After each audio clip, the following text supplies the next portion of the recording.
Hello and thank you for joining us. I'm Tony Keller, editorial page editor of the Globe and Mail. This week, the world's leaders are gathered in Paris for the annual United Nations Climate Change Conference. These talks hope to reach a global agreement on reducing carbon emissions with a long-term goal of limiting the average global temperature increase to 2 degrees. The newly elected federal government of Prime Minister Justin Trudeau promised to go to Paris and to play a leadership role, and most of Canada's premiers are traveling with him. But that raises a lot of questions. Can Canada fight global warming without harming our economy? Will there be an economic price to be paid to fight global warming? And how high will that price be? And is it possible to balance the needs of the environment and the needs of the economy, or will there be trade-offs? To try to answer some of these questions, we're going to turn to several experts from across the country, including 2 distinguished guests in studio with me right now. Christopher Ragan is a professor of economics at McGill University. He's been a visiting economist at the Ministry of Finance, special advisor to the Bank of Canada, and if you studied economics in the last few years, you probably used his introductory textbook called, appropriately enough, Economics. It's now in its 14th edition. He also heads Canada's Ecofiscal Commission, which studies how to use economic ideas to solve environmental problems. He's also a columnist for this newspaper. We're also joined by Merran Smith. She's the executive director of Clean Energy Canada, which is an initiative of Simon Fraser University that aims to accelerate Canada's transition to a low-carbon economy. She is also a member of the government of British Columbia's climate leadership team, which is advising the province on how to best meet its climate change commitments. Welcome to both of you. Thank you for being here. Let's start with Paris. What kind of an agreement is likely to come out of Paris? What are we likely to get out of this? Merran? Well, I think that the best thing we could get is a commitment from the global leaders to keep the Earth's warming below 2 degrees Celsius. And that kind of commitment means that we have to transition off of fossil fuels and to clean renewable energy. And that's going to actually send a signal to the marketplace that this is where the puck is going. The economy is going to clean energy, and that's going to help build out the growth of the solutions, because the best solution we have to tackle climate change is clean energy. And, we need to get the targets. We need to get, agreement on monitoring in 3 years. We need a bigger climate financing package. Those are all key. But really, this momentum that's going to come out of Paris is going to be what is going to be the game changer and keep the tackling climate change and the solutions coming. And Chris, are we likely to get an agreement out of Paris that could actually achieve the goal of limiting temperature rise to 2 degrees, or is this one step in a long process of getting us Well, there? I think the number one word I would use is complicated. Whatever comes out of Paris will be complicated. Climate change is the ultimate global collective action problem. So when you've got 195 countries negotiating, there will be the tendency to want others to act more so that you can act less. So there will be a free riding issue. Are we likely to see something? I mean, I hope we do. But what we'll need to see is not only commitments to reduce emissions, but also probably agreement on the best way to move forward. And carbon pricing, I think, would play a central role there. But I think really what matters most is what we all do after Paris. So no matter what you say, no matter what anybody says in Paris, you've got to then come home to your home country and put policies in place that actually achieve the emissions reductions that you want to achieve. One of the things that we've heard a lot about is the question of whether what is agreed to in Paris will be binding and what would be meant by binding.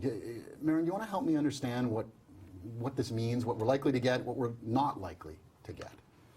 Yeah, well, a legally binding agreement, means that you're reporting on it and you've got to meet those targets. That's important, but I actually think, as Chris referenced, it's creating a plan. A target is good. It sets a level of ambition. But it's what is your plan to meet that? We had a Kyoto agreement and countries made the commitments and didn't actually meet them.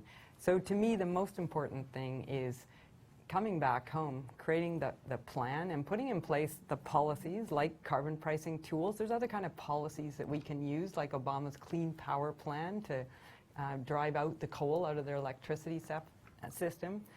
There's things around transportation. So making a plan, putting in place the policies and the funding to get there.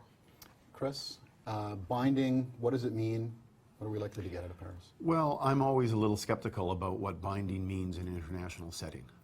Because at some point, if it starts to bind and you decide that you don't like it, you can back out. And there may be a political price to pay for that. So I think ultimately, this will only happen, emissions reductions will only happen around the world when every country in the world decides that it's in their own interest to do it. And I actually think, and maybe you want to get to this point, is that I think you can actually get to the point where you realize that it is in your long-run economic interests to actually reduce emissions. And we're going to talk about that question, the cost, the benefits a little bit later. I want to go now to a clip we have from Keith Stewart. He's the lead climate and energy campaigner at Greenpeace Canada. We recorded him earlier and asked him about what he believes has to be done to reduce carbon emissions. Here's what he had to say.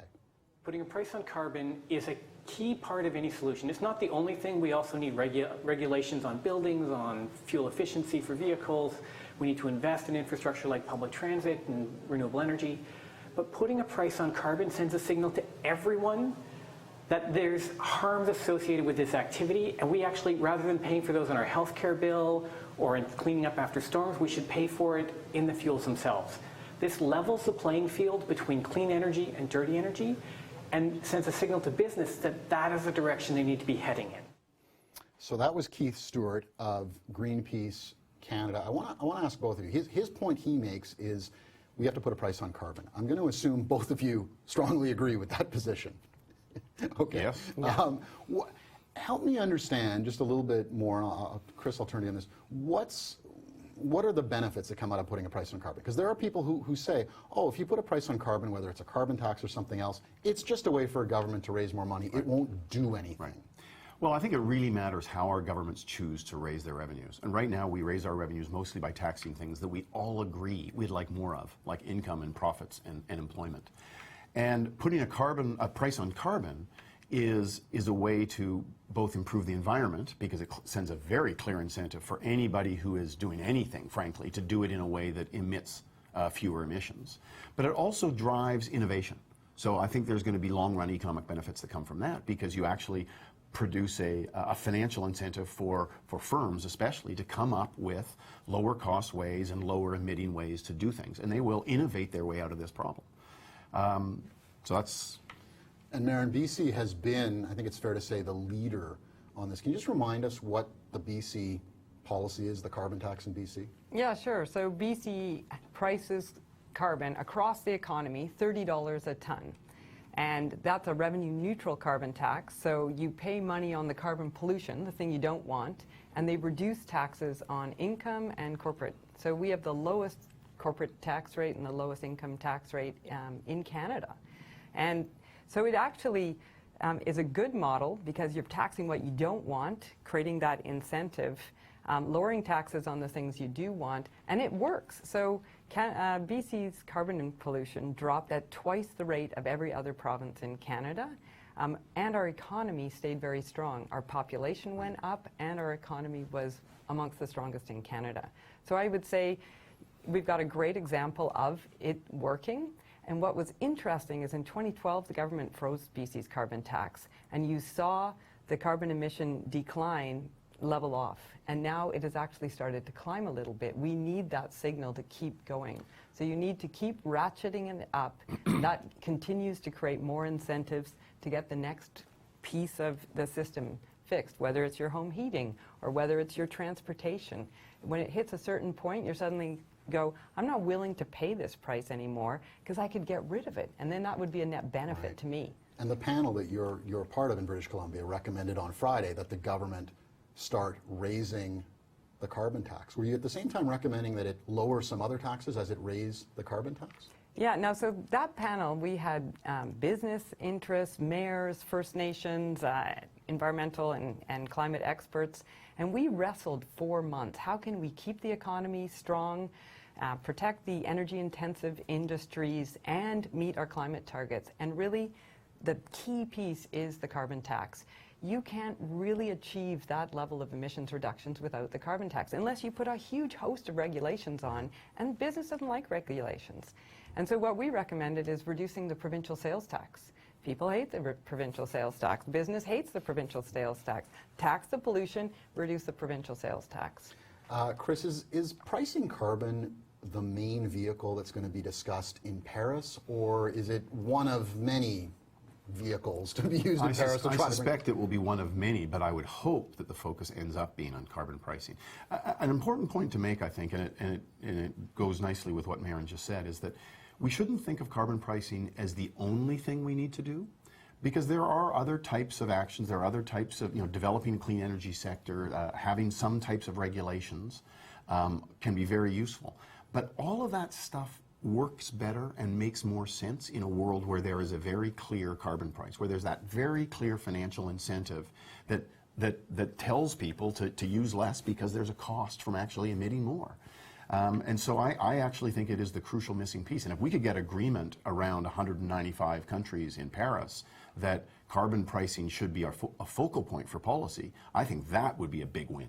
Which province, I'm going to put you in a tough position here, which province is coming closest to getting it right now? Because we've got several different provincial regimes that try to price carbon, and we've got several provinces that aren't pricing carbon at all. So who comes closest to getting it right? Okay, that's a good question. So I would say that BC has got a kind of a textbook clean carbon price, and it's a revenue neutral one, as Merran said. So they're currently raising 1.2 or a little bit more $billion per year, but through the carbon price, but they're giving all that revenue back through income tax and business tax cuts. So that is a revenue neutral example. But Quebec has a very well designed cap and trade system that also puts a price on carbon, and it recycles the revenue. It doesn't do it all through tax cuts. It recycles that revenue back into the economy in different ways. Currently, BC's carbon price is about $30, exactly $30. Quebec's is about 14 or 15. So I guess you'd say probably BC's probably has a better overall example right now, but Quebec is on track for being pretty good. Alberta has just introduced a system that is looking good, although there's lots of details yet to be released, and same is true in Ontario. And Merran, I won't ask you to pass judgment on the BC system, but is there any model anywhere else in the world that you look to and say, they're ahead of us, we need to copy and emulate some of the things they're doing? Yeah, well, first I want to mention that we think of carbon pricing as being, something that, just BC did it and they're alone, all alone doing this. Actually, there's now 40 countries and 23 states and provinces that are already have some form of carbon pricing. If you add up the GDP of those jurisdictions, by 2016, it will be half of the globe's GDP has some form of carbon pricing. So carbon pricing is actually becoming the new normal. It's not, an added strange tax. Hardly radical, right? Thank you, Chris. It's hardly radical. And so, this is where things are going. I think that the countries have found ways to deal with competitiveness issues. So a place like Norway, they have a $70 a ton carbon tax. They have an oil industry, and they found a way to protect their trade-exposed sector. Sweden has a $130 a ton carbon tax. Their GDP went up 2.5% last year. That is really strong growth. And so we're seeing this kind of system can work. There's 7 countries that have carbon taxes higher than BC. So $30, while we see that as leadership here in Canada, actually others are ahead of us. And so I think it's going to be interesting to see what happens coming out of Paris. I want to go now to a clip from Dylan Jones. He is the CEO of the Canada West Foundation. He was also previously a deputy minister in the government of Saskatchewan. We recorded this earlier. He says that carbon taxes in Canada run the risk of hurting Canadian companies while helping foreign competitors operating in countries where environmental rules are weaker. Here's what he had to say. If you're hitting your export sectors with carbon taxes in sectors where other countries are not doing that, you're putting yourself at a huge competitive disadvantage. What we need to do in those sectors is try to get to multilateral agreement or agreement between, for example, major oil producers or major car manufacturers or whatever the sector is, to try to get to a multilateral agreement on carbon taxes so that the people who get ahead in their carbon policy are still competitive in global markets. That's a key issue. It has to be done on a sector basis, not a country basis, and I doubt very much that there'll be significant progress on it at Paris. So that was Dylan Jones of the Canada West Foundation. I wanted to turn to both of you and ask what you think of the big concern that he has. He has some details there, but the big concern is, hey, if one country gets ahead and has higher carbon taxes, other countries have much weaker regulation, that's going to be a problem for industries operating in the country with high regulation. Chris, what do you say Well, I think to that? if you're not doing carbon pricing right, then I share every one of Dylan's concerns. I think there is a competitiveness and what is sometimes called a leakage issue.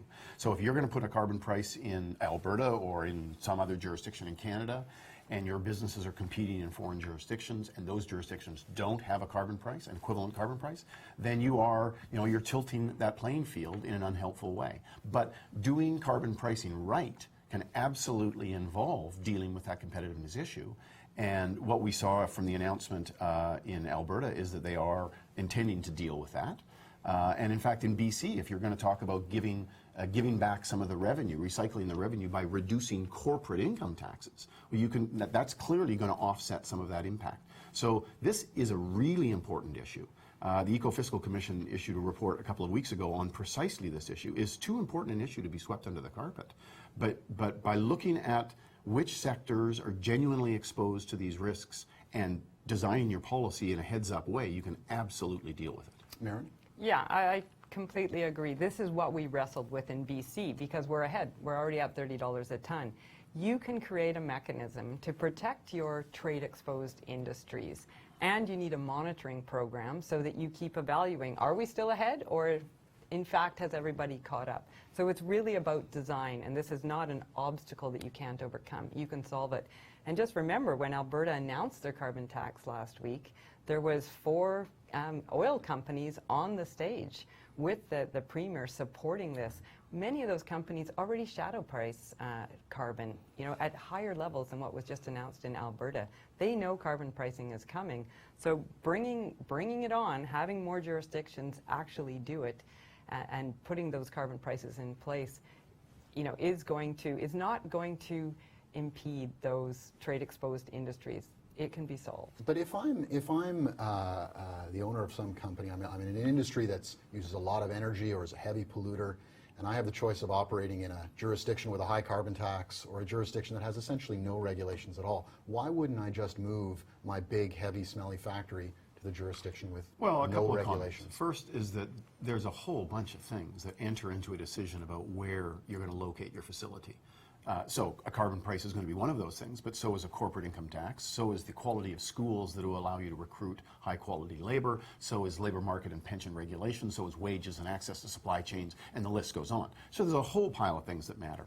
So the carbon price is one of those things, but then come back to how we recycle the revenue. If we're going to require you to pay by law a $30 per ton carbon price, but at the same time we will, reduce corporate income tax rates, or we will give you an exemption or some rebate. Let's call it a rebate, which is really what's happening in Alberta's system.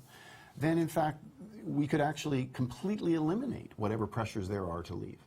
So what's really important is that households and businesses are facing what economists would call, a signal at the margin to reduce their emissions activities. But we can actually design the policy in a way that doesn't reduce their profits and therefore produces no incentive for them to go to some other jurisdiction. We can do that. Merran, how much concern was there in BC that if you get ahead on the regulations in British Columbia, you do drive some industries to start thinking about moving to another province, another state, moving to China, moving to India? How much did you think about that?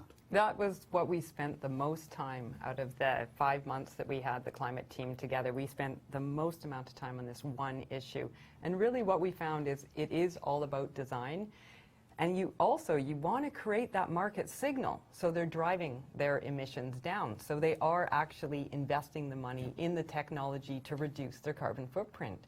So you need to design it so you create that signal, yet you don't have the cement plants moving across the border to the States where there isn't a carbon tax. And I think that we found that happy medium, which is keep using the tool. As Chris has explained, there's a lot of reasons why a company chooses where they're going to locate. And really, there's an opportunity here as well. BC saw a real growth in its clean tech and clean energy sectors when it put that carbon tax in place. Suddenly, this is the place where people are wanting to drive down their carbon emissions. And those clean tech energy efficiency companies, this is where they came. And I think we've seen that in other jurisdictions as well.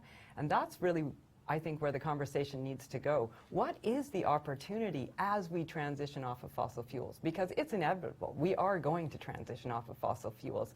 And those who are going to win are going to be those who get in the game first. So what can Canada do? And we're going to come back to that in just a little bit. I want to ask you one more question on this. I think it's a hard question. Was there anything that your commission recommended the government not do, precisely because of these competitiveness concerns? As you said, for 5 months you were worried about competitiveness, you were worried about companies leaving. Was there anything you said to the government, don't do this, this won't work, it'll be counterproductive? No, we really, the things that we recommended are you need to protect your vulnerable populations as well. You need to protect the trade-exposed industries, and you need to find a way. I would say the next stage of BC's carbon tax is finding a way to recycle some of those revenues to help reduce emissions in industry and with consumers as well. So energy efficiency in buildings and transit systems for people. How do you support and accelerate the uptake of electric vehicles? And Chris, I'll ask you the same question. Is there anything in the way of designing a carbon pricing system, whether it's cap and trade or carbon tax, that might be counterproductive, that you might say, no, design it this way, not that way, because bad things could happen? The thing I would, draw attention to is once you've got a carbon price in place, and it's going to generate some revenues, for sure, then there's a big question about how you recycle those revenues.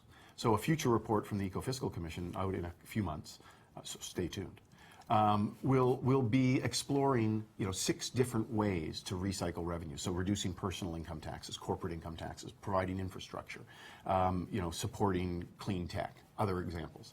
But governments need to think about what their objectives are in addition to greenhouse gas emissions reductions.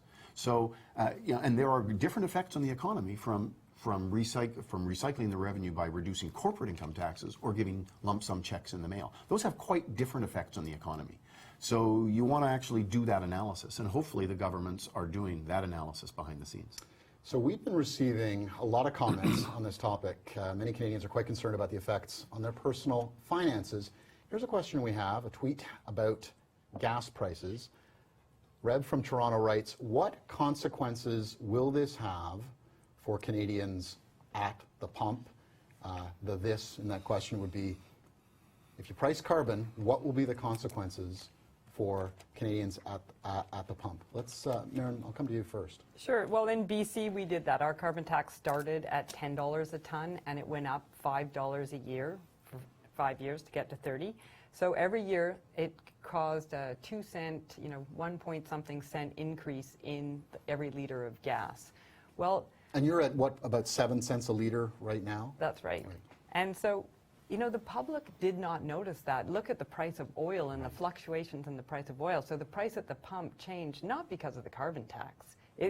By the end, the first time it went up, everybody was screaming, oh my God, our gas is more expensive. By the last increase, there was not a peep, not a media article. People were not complaining. So I think, one, it's a small amount to pay, but of course it does have an impact on consumers. We modeled out in BC what happens if we get the carbon tax to $80 a ton, and what does that do to affordability for citizens? And what we found is that, in fact, what it means over the course of a decade is when you buy your next car, it incents you to buy a much more energy efficient one. Whether you're in the city or if you're buying a truck, you're going to buy, the more energy efficient Ford F-150, and you're going to save yourself, I think it was $800 a year for that Ford F-150 because it's more fuel efficient. So it just drives people to get more fuel efficient heating systems in their homes and more fuel efficient vehicles, and that helps solve the problem. That's exactly what we want. I think a really important point here is that a lot of people are skeptical about a carbon price because they say, well, how's that going to change behavior next year or over the next 2 years? This isn't about changing behavior over a year or two. Right? We're designing policy for 3 generations, and you're looking for long-run changes in greenhouse gas emissions, changes in productive methods, changes in the way we consume and spend our money as consumers. And so you do, when you buy the next car, it is more fuel efficient. You start to re-insulate your home, or insulate it if it's not currently insulated. You start to make adjustments over time, and over 2 years and 4 years and 6 years, those make big differences. I want to go to another tweet. Here's a viewer question. This one is about Ontario. Larry Gouge writes, please identify specifically how the thousands of well-paying jobs lost in Ontario will be replaced with a low-carbon economy. So he would be one of those people who's saying, wait a second, our economy is losing a lot of manufacturing jobs, possibly for a variety of reasons, but Ontario has lost a lot of manufacturing jobs. How is a carbon tax, carbon pricing going to be a benefit rather than one more thing that harms the Ontario economy, the Canadian economy? Chris, I'll come to you first. Ontario has been losing manufacturing jobs, as you well know, for many, many reasons, and that so far have nothing to do with carbon pricing. Yet total employment in Ontario continues to rise year after year, except maybe 2009. So what's happening here when you start to price carbon and then you recycle the revenues back in the economy is you're just changing what economists would call a relative price. And as you change a relative price, you're changing the structure of the economy. So what you can expect is that labor and capital will flow out of some sectors, but they will flow into other sectors. So as they flow out of really emissions-intensive refining, they might flow into clean tech development or hydrotech or nuclear tech. Right? So there's lots of ways, in ways that economists will admit they can't predict, that the structure of the economy changes. But if you look at employment in Ontario over time and any other Canadian province, year after year, for the most part, it rises. But there is a danger if you price things.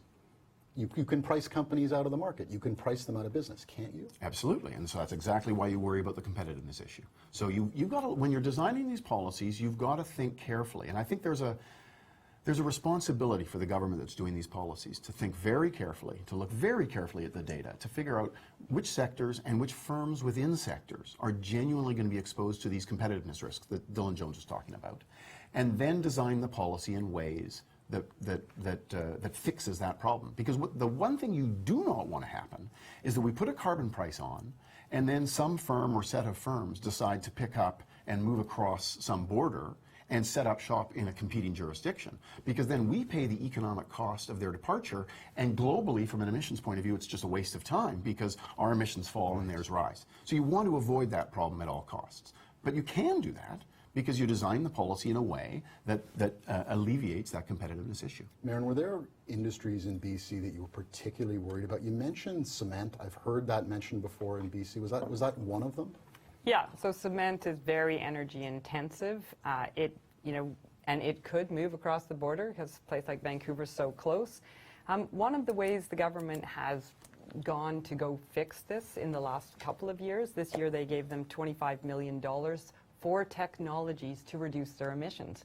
So this is, the kind of solutions we need, which is there are technologies out there. And if you look at, say, the gas sector, BC's trying to grow an LNG sector. There are technologies to stop, for instance, the methane reduction up in the gas fields. That's a huge piece of the emissions. That's from leaky equipment.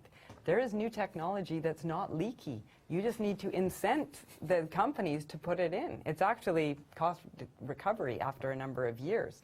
So, but it's that giving things, a kick in the pants, probably shouldn't say that, but to take the step, invest the money, and in the long run, there's savings. But I also wanted to mention about jobs here is that there is this growing global clean energy economy. Last year, $790 billion was invested in it. That money goes where there's policy that is incenting, the new energy efficiency. So the global economy is changing, and Ontario, and Canada as a whole, we need to adapt to this. It's not just in Canada. This is a global phenomenon. So last year there was $11 billion invested in clean energy in Canada. Half of that came to Ontario. You know why? Because you had policy here that was good policy that attracted that renewable energy investment. You're going to see the same is going to happen in Alberta. They've just committed to phase out 18 coal plants and get to 30% renewables. There is going to be a pile in clean energy investment going into Alberta. So, some jobs are going to change and new jobs are going to be created. And that's the opportunity that Canada needs to figure out. How are we going to become the leader? Chris, do you want to add? Well, just if you ask people in the clean tech sector, what's the number one change that would drive expansion of the clean tech sector? It's a carbon price. Right? Exactly what a carbon price would do. Not only does it provide an incentive to reduce emissions from whatever your current facility is and to innovate your way around that, but it just provides a direct incentive for people to be adopting clean tech.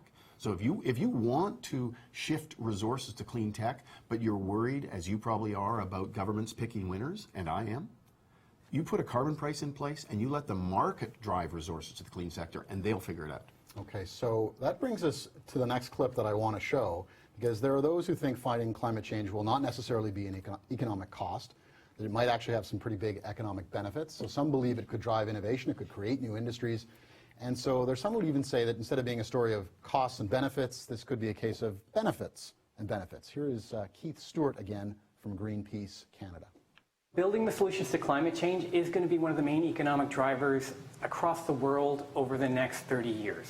Most people think of oil as a dominant part of our economy, but it's actually about 6% of our GDP. If we're investing in renewables, we can be creating green jobs that are going to help people use less fuel so their fuel bills go down and avoid air pollution, dangerous levels of warming, which then make us spend money cleaning up after storms, after droughts, all that type of thing. So that was Keith Stewart of Greenpeace, again, kind of making the point, in his view, not a view I think that is universally shared, but in his view, this could actually be benefits and benefits, not just costs and benefits. What do both of you think of that? Merran, I'll start with you. Yeah, well, I would say the worst thing we could do for our economy is to not act on climate change, because this is where the world is going. And renewable energy, the costs are coming down every year. The cost of solar came down 75% over 5 years. It's cost competitive in 30 countries right now. So we want to get in on this action, that growing, I said it's projected to be $1.8 trillion clean energy economy by 2022. So what's Canada going to do to support our clean tech sector? Price on carbon is one of the pieces which will do that, but we also need to invest in the clean energy sector and the clean tech sector so that is what we're able to export, not just clean electrons across the border, but the goods and services to go into this. Now, an Ontario company just got $1 billion contract, a solar company with India. And so that's the kind of, that's what this new economy looks like. Us creating technologies, exporting them to those other countries, India, China, Africa. Places like Africa are going to leapfrog over the fossil fuel economy, just like they already leapfrogged over landlines. They didn't have telephones and landlines everywhere, and that infrastructure will never get built. They're already into the cell phone generation, and I think we're going to see that with energy. Places that don't have them are going to leapfrog straight to renewables, in particular in the developing world, and there's great opportunities for Canada there. Chris, what do you think of this point, that it is possible that the benefits could be greater than the costs? And also that not that they're, it's close and it's a balance, but no, actually, this will be better if we do this. Is that conceivable? I think it is conceivable. I think there's a danger in thinking that a transition to a low carbon economy might be easy. There's a reason why we use oil in almost everything we do. Oil is a fabulously efficient, wonderful way to produce energy. And so as we transit, but it's got a downside, and the downside is, the greenhouse gas emissions that are associated with it. So how do you take oil out of an economy that uses it in every nook and cranny? And I think the answer is slowly, maybe not too slowly, but you want to drive that change. So I think it's very possible, probably almost certain, that in the long run, we are going to be an economy that is more prosperous and cleaner. I think the transition period might be a bit bumpy, but the technological change that is going to be required to get from using huge amounts of oil to using far smaller amounts of oil is just not smooth, nor is it easy to predict. But what will drive it is exactly something like carbon pricing. I want to explore just a little bit what may be the differences between you, though the differences may not be as great as I think. What a lot of people want to do, they want to put a price on carbon, and they want to use most of that money to try to incent innovation. So not just make pollution expensive, but try to pour all the money into kind of a giant Manhattan project of clean energy. I want to ask both of you about how you feel about that. What's the balance here between making carbon expensive and taking that money and making clean energy cheap? Chris, so I think this is a great debate. It leaves me slightly queasy, the idea that we will take revenues from carbon pricing and effectively get government to direct those funds in particular ways. for all the reasons that industrial policy makes me a little queasy. There are many, many examples where governments have tried to expand industries or build industries and they have fallen flat on their face. But this is the beauty of a carbon price. You put a carbon price in place at $30 a ton and you let it ramp up over time and you watch the structure of the economy change. But it will change in a way that the market will figure out. So for example, we don't know in renewables, we don't know today whether wind power or solar power or geothermal or run-of-river hydro is better. And we certainly don't know 5 years from now or 25 years from now. And we don't actually need to know. But we know that the bad thing is greenhouse gas emissions. So put a tax on the bad thing, let that tax ramp up, let that market send the signal, and they'll figure it out. Because we can't figure it out. Are you completely in agreement with him or a little bit or a little bit in disagreement with that?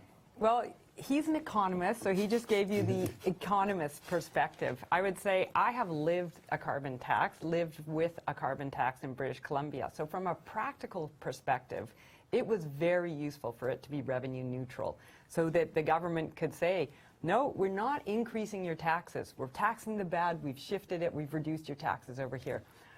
There's a 2-to-1 support for the carbon tax. Like, 2 out of every 3 people support the carbon tax. What tax do people support? How often do you ever get above 50% of people liking a tax?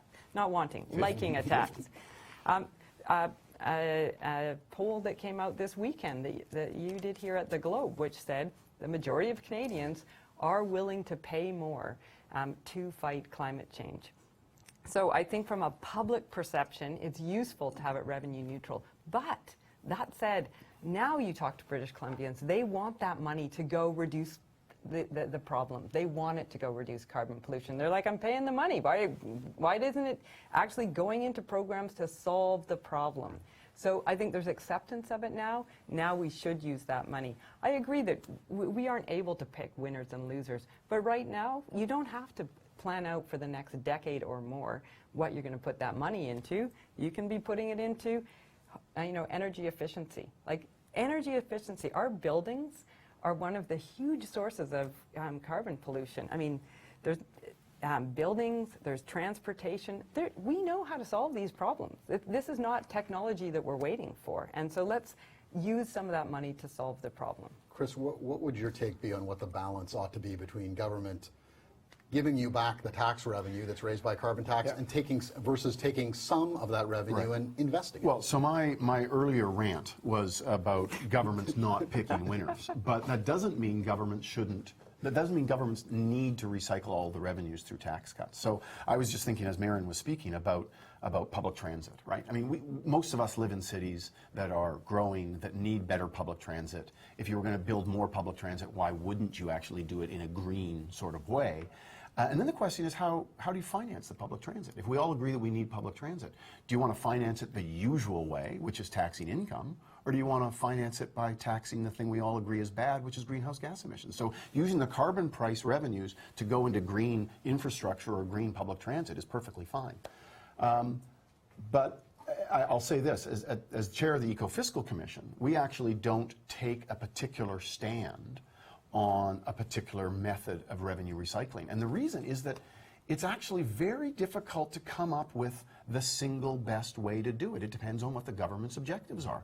The government's objectives are probably going to be about growth and about fairness and about improving infrastructure and a bunch of other things. And frankly, the economic profession doesn't know enough. I hate to say this publicly, but we don't know enough about how to rank in a precise way 6 or 7 or 8 different options for revenue recycling. So this is a very important choice that governments need to make, but they should make it in a very transparent way. All right, I want to turn now to another clip. It's the question of whether Canada can make a difference or whether Canada's efforts will be drowned out unless other countries such as China and India themselves start making deep cuts to their emissions. Once again, here's Dylan Jones of the Canada West Foundation. Canadian emissions are not a very significant part of global emissions. And again, the real question and the important question is, to what extent can Canada help deal with the extraordinary emissions growth in places like China? So it's important in the sense that Canada has the opportunity to help with an incredibly significant global problem. But the way that Canada needs to help and define its leadership is thinking about low-cost deployable technologies. I'm not talking about expensive windmills or highly sophisticated technology, but technologies that can actually be deployed on the ground in countries like India that are going to help them develop. That's the real issue. It's not the question of what Canada does in terms of its own climate change policy is relatively unimportant. So that was Dylan Jones of the Canada West Foundation. So, Merran, what do you think of his point? He's saying, well, it's rather nice that Canada's trying to do all these things, but we're so small, even if we get it right, if the rest of the world gets it wrong, it just doesn't matter what we do. Yeah, well, first, I often answer that we're so small with saying, you know, we're 2% of the emissions. You know, in World War II, do you think Canada contributed to the solution there? You do? Yeah, that's a good point. And we were 2% of the troops Right, over there. right. So 2% is quite a lot. Right. But I would also say, I don't think we need to have that fear. I mean, China and the United States, they signed an agreement earlier this year. China is moving to a carbon pricing system. 2016, it'll be coming online. The United States has their clean power plan. They aren't using carbon pricing, but they are using regulations. And that clean power plan has a cost to it. It's putting, there's a hidden cost of carbon on that. That's where they're phasing out coal, getting rid of coal, replacing it with lower carbon emission electricity. So China and the United States, the two big countries, they are taking action. It should be noted that they are actually both the biggest investors in clean energy as well. And we should note that because we think of them as our markets. And so let's note that our markets are the biggest investors in the clean energy economy now. India has come on board this last year, huge commitment around solar. So we are seeing countries already on board with this, already taking action. 195 countries have just got together in Paris today.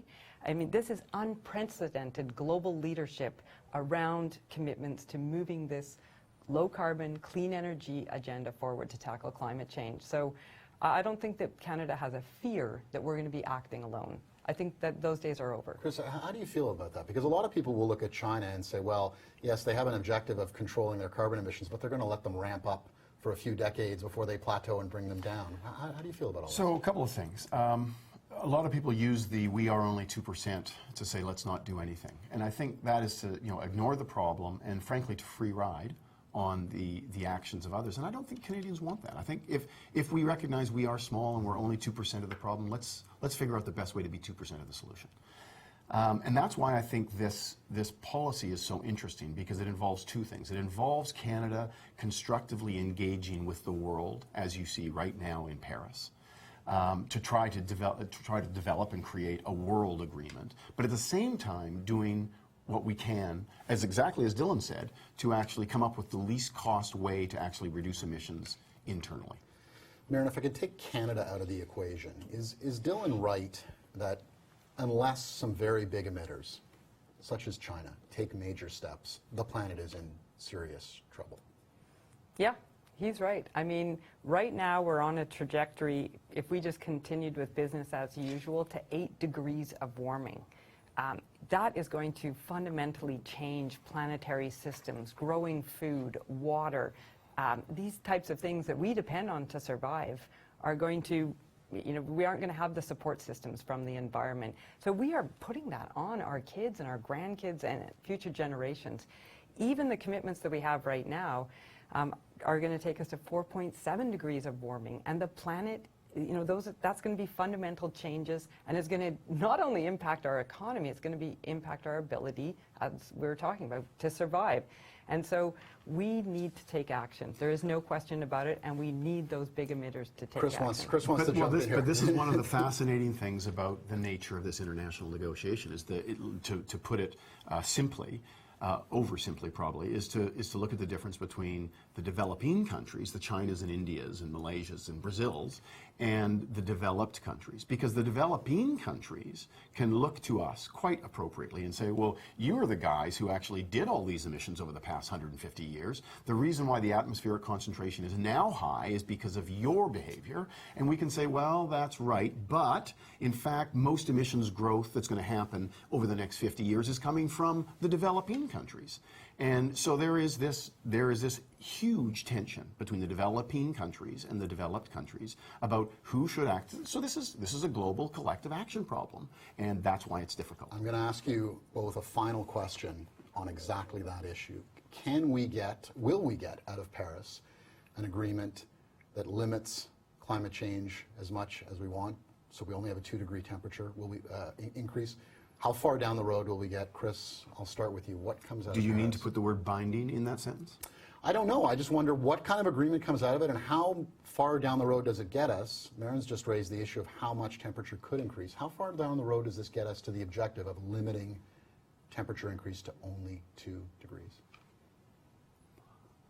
That's a hard question to answer. I'm going to say that there will be progress at this meeting. I think we will be better off after Paris than we were before Paris, which means we'll have more countries at the table, we'll have more commitments, we'll be closer to something that really means binding, we'll be closer to focusing on pricing as a key mechanism. I think we'll be closer in all of those things. Whether we actually get to the binding agreement that is the one that we maybe agree that we need over 50 years, I think that's probably pushing it. Merran, I think there'll be progress. Right, Merran, final question to you. How much progress do you think we get out of put a this number Paris, on that. out of this Paris Eight. agreement? I think that we are going to actually just set off the momentum. So as Chris said, and I agree, we are going to take steps forward, and it's going to, at the end of Paris, it is going to be positive. There's going to be momentum, and what's going to be critical is that we don't wait another 6 years to get together and talk about this again, for a big event like Paris, but that we actually have regular check-ins and are monitoring. And I think, as I was talking about, the price of renewables is coming down. The next time we get together, there will be even more momentum because the solutions are going to be easier and easier to implement. So I'm optimistic that we're going to come out of Paris. Whatever happens in Paris, I think the real action is what happens here after that. We have to look at the policy front over the next 6 months and see what happens. All right, we'll leave it on that note. That is it for this Globe and Mail debate on the economy and the environment. I want to thank my guests, McGill economist and Ecofiscal Commission Chair Chris Ragan, and Merran Smith, the Executive Director of Clean Energy Canada. I'd like to thank all of you for watching, for tweeting at us. For the Globe and Mail, I'm Tony Keller. Thank you and have a great day.